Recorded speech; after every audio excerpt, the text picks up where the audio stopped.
You're listening to the School Leadership Reimagined podcast, episode 305. How do builders like us make a dramatic difference in the lives of our students in spite of all the obstacles we face? How do you keep your vision for your school from being held hostage by resistant teachers, uncooperative parents, ridiculous district policies, or a lack of time, money, or resources? If you're facing those challenges right now, here's where you'll find the answers, strategies, and actionable tips you need to overcome any obstacle you face. You don't have to wait to make a difference in the lives of the people you serve. You can turn your school into a success story right now with the people and resources you already have. Let's get started. Hey builders, welcome to another episode of the School Leadership Reimagined podcast. I'm your host, Robin Jackson. And today I had another podcast plan. I had all mapped out, knew what I was going to do. But then I got some news and it's kind of thrown me off. So I'm going to ask your indulgence with me today because I don't want to talk about what I had planned.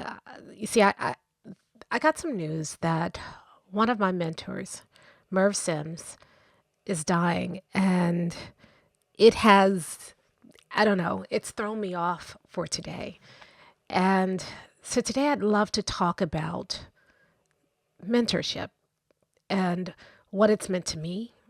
And so this is going to be a less structured episode. I'm apologizing ahead of time. If that's not something you're interested in, I promise next week we'll be back with more structure. But, I was thinking about Merv this morning. I met Merv, it's been probably 10 years ago now. And it started when I heard him on a podcast. I'm a podcaster, but I also like to listen to podcasts. I listen to podcasts all day long. And I was listening to a podcast and Merv was interviewed on the podcast. And it was one of those things where everything he said, I needed to stop and just pause the podcast and think about what he said. So smart. Merv is the person who introduced me to the idea of value-added work, enabling work, and waste. And looking at my work through that lens, what am I doing every single day that adds value to what I'm trying to do? What is enabling that value? And then what work am I doing that's not adding value? It's not enabling value. And that work is just waste. And that framework really helped me to focus at a time when I was trying to find my way. Anyway, I listened to the podcast and it was just so full of gems that I must have listened to it 3, 4, 5 times. And after I listened to it, there were some things that I immediately went and applied. And I could see the difference right away. And I was so grateful for what he said that at the end of the podcast, he mentioned that, he was on LinkedIn. And so I looked him up on LinkedIn and then I sent him a message. And LinkedIn is a funny thing, right? Because I hate sometimes getting messages on LinkedIn or seeing that I have a message on LinkedIn because usually it's somebody who wants something or somebody who's selling something. So, the messages you get on LinkedIn, hey, I just wrote a new book and would you read it and review it? Or, hey, I am starting a new program. Would you buy a ticket? People with whom I don't have any relationship, they want something. So I almost didn't do it, but I was so amazed at what he was teaching and the difference it had already made that I sent him a message that basically said, hey, I heard you on this podcast. Thank you for the work that you're doing. These are the 3 big takeaways I took from the episode, and here's how I've already applied it, and here's the difference that it's already made. Now, that sounds like a long message. It was not that long. It's a short message, but that's basically the gist of the message. And I sent it to him, and it didn't have any expectations of him writing back or maybe a, great, glad you liked it. Thank you. I was just so grateful. Well, he wrote back and he said, this is the nicest message I've ever gotten on LinkedIn. And if you're open to it, why don't we hop on a quick call?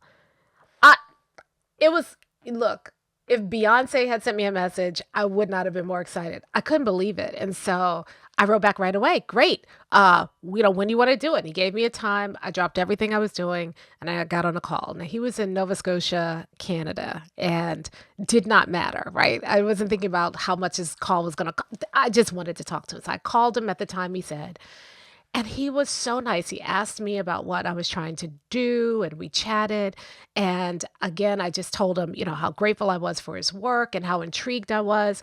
There were a couple of things I didn't understand. And so I asked some genuine questions about what he was teaching and got some clarity. And I was so excited. And after about 10, 12 minutes, I, didn't want to take up too much of his time. So I just said, listen, I don't want to take up any more of your time. I'm just so grateful that you took the time to hop on a call with me. Thank you. And he said, listen, I'm getting together some clients in 2 weeks in Nova Scotia to do a 2-day intensive. He said, if you can make it here, normally this is something that costs like $10,000. But if you can make it up here in 2 weeks, you can come as my guest.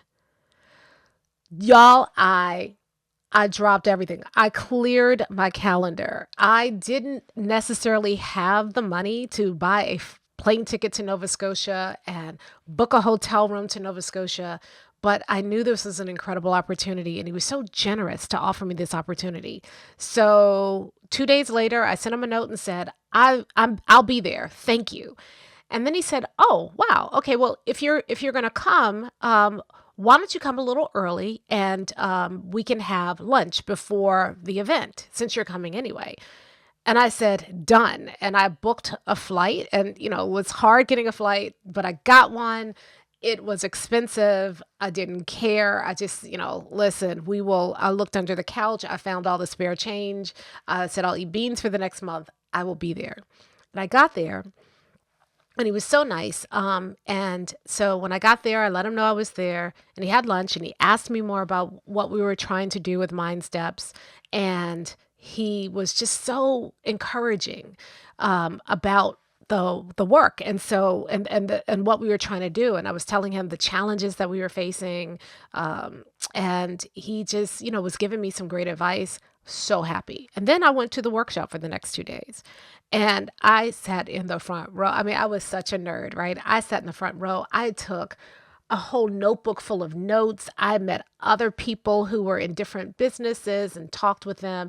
I drank it all in. I just thought, I felt so lucky to be there and so excited. And I was learning so much. And I was calling the team, on breaks and saying, "Oh my goodness, I've learned this. Oh my goodness. And we're going to do this when we get back," and that sort of thing. And then at the end, Merv said to me, he said, "You know what? You need to meet my son. My son is my business partner, and you really need to meet my son." And I said, "Okay." He says, "Well, when are you leaving?" And because I couldn't get a flight out from Nova Scotia that evening, I was spending the evening there and leaving in the morning. And he says, "My son, I'm going to call him up. He's supposed to be driving this evening. I'm going to see if he can leave a little earlier. You need to meet my son." So I waited, and his son left earlier and drove to where we were. And when he got in, it was really late. And so but I didn't care. He said, "Well, I'm here. If it's too late, I understand." But, it's I mean, not midnight late, but, 8 o'clock, something like that. And I said, "Nope, I'm coming down." And I came down to the lobby, and I sat and talked with his son for 2 hours. And his son was just as brilliant as he was. And his son said, "We want to help you." And at that point, Merv and Matt Sims became my mentors. And for the next 3 years, they poured into me, and they poured into my team, and they taught us some things that are foundational to what eventually became the concept of buildership. And so the things like the meeting rhythm. Like before that, we were meeting, but we didn't have our meetings weren't intentional. It was after working with Merv and Matt that we established a meeting rhythm for ourselves. We saw how much of a benefit that meeting rhythm was for us, especially the DSUs and the weekly meetings that we then begin to teach our clients that. So people in BU, we all have meeting rhythms. We can thank Merv and Matt Sims for that. The Builder's Blueprint is something that I learned from them. They were doing something different because it was focused on our organization. And I asked their permission to take that and use that to inspire one that would work for schools. And then after I did it, I gave it to them and they took a look at it and, kind of critiqued it and gave me some suggestions and asked really interesting questions and helped me shape what is now the Builder's Blueprint. I mean, they poured into us and they were so generous at a time when I needed them that it helped us out. And it also inspired me to be that kind of mentor to other people. And so one of the reasons that we turned Buildership University into a mentorship rather than a coaching program is because of what I experienced being mentored by people like Merv and Matt Sims and by people like Max Thompson and Shannon Thompson, and even by people like Doug Schiffman, who was probably my first mentor when I was first trying to figure this out, and people like Melissa Bradley and Alessandra Bradley Burns. And, these are the people who poured into me and make me look good. And I believe so firmly that it is so critical for us to have good mentors because I know how much I've benefited from it. I could not and would not be where I am today if I didn't have good mentors.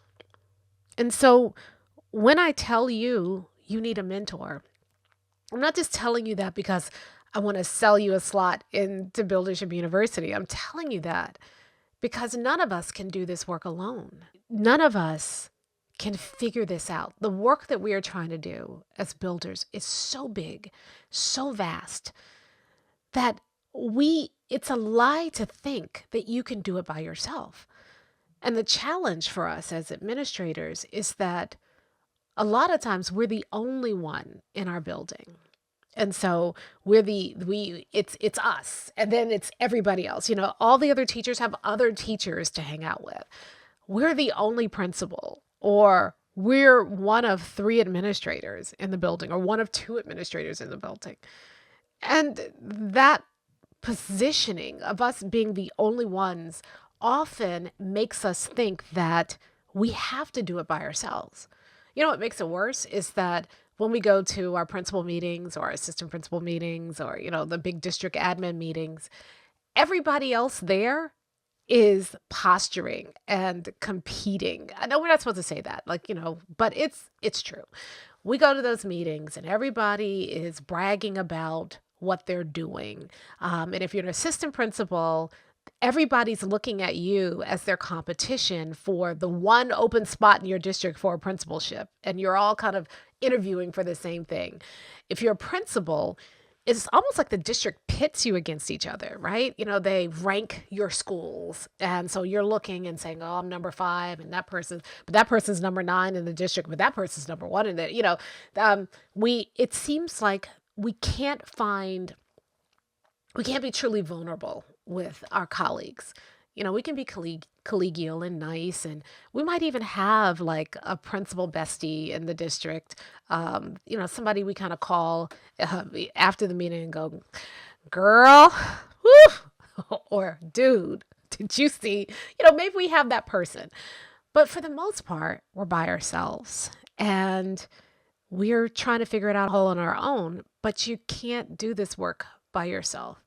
You can't do this work on your own. You need other people. And the challenge is your people may not be proximate to you. They may not be in your district. One of the things that surprised me the most when I first started this movement around buildership and this movement around being at 100% principal is how I underestimated how lonely it would make people. Because once you believe this, once you see 100%, you can't unsee it. But it kind of makes you a weirdo amongst your colleagues. It kind of, because Everybody else has bought into the leadership paradigm, and everybody else is doing the leadership stuff, and everybody else is settling for incremental goals, and everybody else is feeling like their job is to stay busy and to chase, check, and correct people. And we accept it as normal that we're going to be working late at nights and weekends and stressed out. That's the gig. And when you start becoming a builder and you stop being stressed out and you stop chasing and checking and correcting people and you achieve that 100% staff alignment and work gets easier and you're leaving the building at 4 o'clock every day and you are having these double digit gains, you become the anomaly. We're out here trying to normalize student success in a world that has already accepted that there's just some kids who aren't going to make it. And we're out here trying to change the narrative and say, no, that's unacceptable. Every child deserves to be successful. People look at us like we're naive or delusional or crazy, and it's lonely.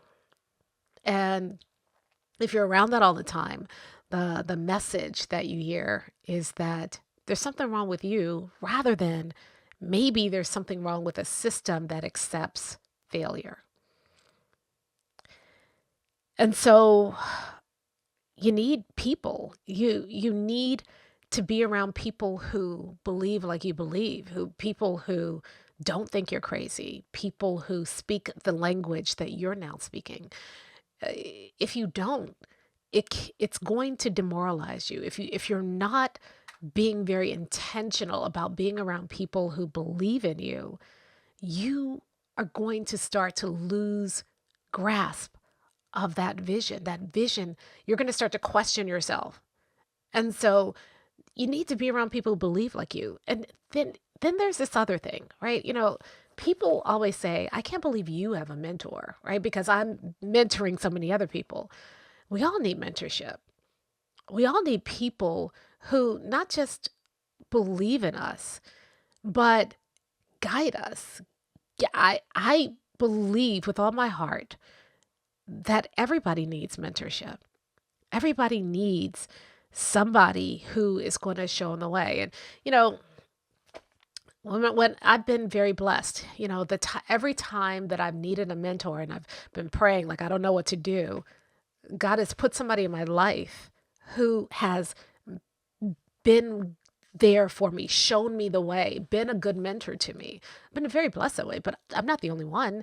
You could have mentors too. You just have to look for them. I was talking to somebody who was thinking about joining Buildership University recently, and she was saying, well, I already have a coach. And I said, that's great, but a coach is not a mentor. A coach is really, and listen, there are times when you need coaches. I have coaches too, but coaches are for a specific, they're there to help you develop a specific skill, right? So I think of coaches as like a performance partner. So if I want to get better at, I don't know, ChatGPT, I might get a coach to show me how to do that. If I want to get better at having difficult conversations with teachers, I might get a coach to show me how to do that. If I want to get better at master scheduling, I might have a coach show me how, I want to find out who is the best at master scheduling, and I want them to teach that to me. Who is the best at AI? I want them to teach that to me. A coach is somebody I go to when I am trying to develop a specific skill. And I've had my share of coaches. I believe in investing in coaching because coaching helps me to learn something, a skill or a way of doing things faster than if I would do it on my own. So when you're looking for a coach, you have to be very intentional. You might figure out what is the skill that I'm trying to learn and who is the best at it. And then you give them money and they show you how to do it. That's what a coach does. A mentor is different because a mentor is a relationship. Right? It's not about a specific skill. The mentor is about you. It's about having somebody pour into you. It's about having somebody understand where it is that you're trying to get and to help you chart a pathway to help you get there. Right? That a mentor doesn't just show you how to do stuff. I mean, they may. I mean, if you get a good mentor, they know stuff, right? So you're going to learn from them. But a mentor shows you how to take the stuff that they know and use it and leverage it in a way that works for you. So the mentor gets to know you. There's a relationship there. A mentor often will challenge your thinking. A mentor doesn't just show you a skill. They help you decide whether or not that's the right skill for you. So, coach comes with a program. Here, do this stuff. And here's how you do it. And you go to a coach when you're trying to learn a skill or achieve a certain result. You go to a mentor when you are looking for long-term growth, when you're looking to get wisdom, when you're looking to really experience a transformation. That's what a mentor is for.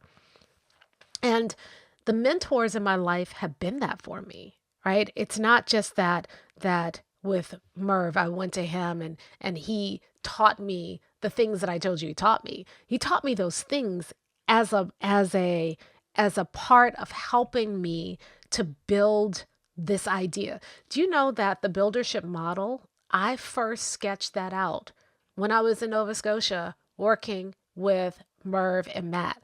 I was sitting in intensive that they were doing, and my team and I were there. We used to go up there every quarter and spend time with them. And we were sitting there, and I should have been paying attention. I wasn't, but it was only because it wasn't that I wasn't paying attention. Matt, it was Matt. Matt said something in that meeting, and it made me think. And I don't even remember what it was he said, but my brain took off. And I grabbed my notebook and my pen, and I grabbed a glass, and I started drawing circles on the paper. And my team is like, "What are you doing? You need to be paying attention." And I was like, "Leave me alone."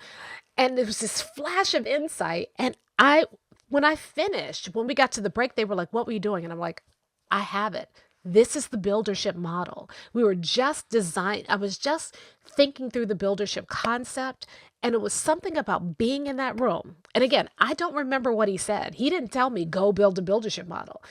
But it was something about being in the room with people who were thinking in a particular way that sparked something in me. It was something about being mentored by people who challenged me to think bigger than what I was thinking, who helped me see my blind spots, that cleared away space for me to build this model. And when I showed them the model, they were like, "That's it." That happened because I was willing to be mentored. That happened because I put myself in the right room. And that model started driving everything that we do here right now. That's the power of having a mentor. And so, I'm not sure what the goal or challenge is of today's episode, except that I'm sad and grateful because I got to be mentored by a great man who saw what I was trying to do for education and poured into me. And so that's one thing. But in addition to being sad and grateful, I want to challenge you. I think a lot of us are cheating ourselves of the opportunity to do something really amazing because we're trying to do it by ourselves. Nobody can do it by themselves. I don't care what they tell you. Everybody who's done something great has done it because they've been mentored by somebody. And so I want to challenge you this week. And if I have a challenge, it's this: get a mentor. If you want to come inside of Buildership University and be mentored by me, that it would be my honor. But that's not my point, right? My point is this isn't a sales pitch for you to get into Buildership University. This is just me sharing my experience with you. I can attest to the value of having a good mentor. And you have to be careful, right? Because not everybody who wants to be your mentor is right for you.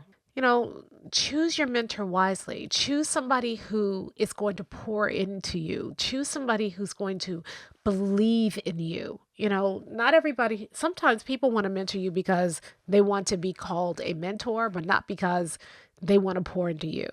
A good mentor listens to you and tries to understand what it is you're doing and what you want to do, and then they help you do it. A good mentor is focused on you and pouring into you.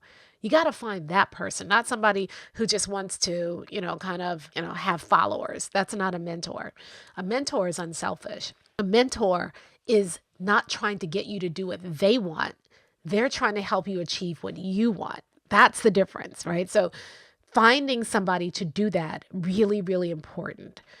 And then you got to be a good mentee.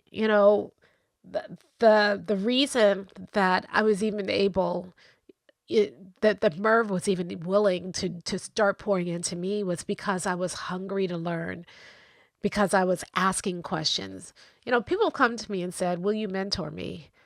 Before. And, at the beginning, I would kind of just foolishly agree to anybody because I was so grateful for the mentorship that I got that I wanted to be generous and do it for other people. But not everybody who says they want to be mentored actually wants to be mentored, right? Like, because when I would say, okay, here, show up here. I would give people like free tickets to Builders Lab. Okay, we're mentoring. Let's start here. And they wouldn't show up, or they'd show up late, or they would show up and do other work. When Murph gave me the free ticket to his $10,000 per person event, I sat in the front row. I took notes. I raised my hand and asked questions. I interacted with other people. And then every single evening, I would take what I learned and what I could apply immediately. I did. I was sending out emails. We're going to do things differently. I was redesigning stuff in the session. If you're going to get a good mentor and somebody's going to pour into you as a mentor, you've got to actually, do the work. I don't, people always, like people, there are a lot of people who say they want a mentor and they really don't. If you want a mentor, you got to be willing to do the work. So be a good mentee. So yeah, you need a mentor. You need to be a good mentee. And when you can find that right relationship, your results are exponential because you can't do it by yourself. So my first thing is, if you don't have a mentor, you need one. All of us needs a mentor. I keep a mentor, and depending on where I am in my life, I really, really think it's a secret weapon for me to have and find the right mentors. And I'm always working under a mentor. Always, always.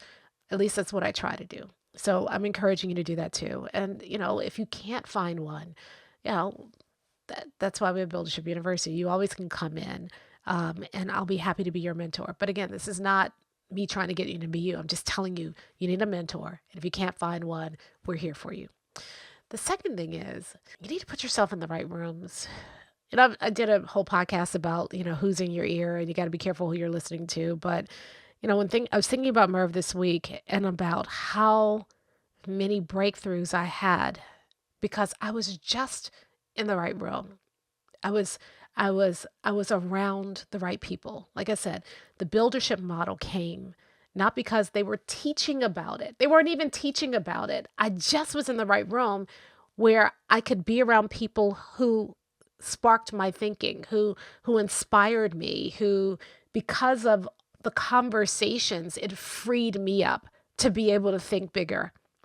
Um, I've been in other rooms with people where there's something about the conversation around people who think bigger, who are thinking the way that I aspire to think, who are doing the things that I aspire to do, who are challenging my own thinking, that have helped me shed old, outdated ideas that I just accepted because everybody around me accepted them, and helped me to see things in a bigger way. So not only do you need to have a good mentor, you need to be in the right room. And one of the reasons why we opened up the buildership, we're opening up the buildership community next week, is to create that room for people, to help people who are ready to be 100% principals find a place that helps them develop 100% mindset and to start taking 100% approach to their work. And part of that community is really going to be about just taking things that you would normally do and you've accepted as normal, like your master schedule, like vertical alignment, these boring topics that we've accepted and done for years, but they haven't really worked. Just showing you that there's another way of doing it, that if you approach it like a builder, those tools become something different. We did a master class and have a playbook in there around walkthroughs because people are doing them wrong. And so we have a process that creates these amazing walkthrough experiences. That's kind of what that community is. This isn't a commercial for the community. What was I saying? Oh yeah, you need to be in the right room. And one of the things that I am focused on this year is really not hoarding all of that, right? So I know what has been beneficial to me, having a great mentor, being in the right rooms. And a lot of the work that I'm doing this year is about creating that for other people, giving people roadmaps. It's been helpful for me to get some roadmaps. I want to do that for other people. This is the year, it's not just the year of boring, but it's also the year where I'm thinking a lot about some of the blessings that I've had and being very thoughtful and mindful about what has served me and trying to build that and give that back to you. Because I'm not getting any younger. And so I'm thinking more about that. Anyway, I'm rambling. Thanks for listening while I think through this and mourn the loss of my mentor. Next week, we'll be back with a regularly scheduled programming. I do want to tell you that there are going to be some changes in the podcast happening. Our podcast anniversary is coming up, and it's been 7 years. And so we're going to be making some shifts. I think you're going to love them. I'm really excited about it. So stay tuned for that. And let's see what else is coming up. Oh, the community opens up Monday, March 24th. If you want to be in the right rooms, then join us in the community. It's pretty incredible what we're building there. And if you get in early, you're part of that. You're part of what we're going to be building together. So go to buildershipuniversity.com/community to join. And I don't know what else. Other than that, I just want to challenge you this week. If you're doing it by yourself, if you're trying to do this work, this really important work, and you're trying to do it by yourself, you are setting yourself up. You need people. All of us do. I have a mentor. I've had a series of mentors. I've engaged coaches. I have been building intentionally a community of people to help me get better. And so I want to challenge you to do that this week. Stop trying to do it alone and start building your tribe and your community like a builder. I'll talk to you next time. Hey, if you're ready to get started being a builder right away, then I want to invite you to join us at Buildership University. It's our exclusive online community for builders just like you, where you'll be able to get the exact training that you need to turn your school into a success story right now with the people and resources you already have. Inside, you'll find our best online courses, live trainings with me, tons of resources, templates, and exemplars, and monthly live office hours with me where you can ask me anything and get my help on whatever challenge you're facing right now. If you're tired of hitting obstacle after obstacle and you're sick of tiny little incremental gains each year, if you're ready to make a dramatic difference in your school right now, then you need to join Buildership University. Just go to buildershipuniversity.com and get started writing your school success story today.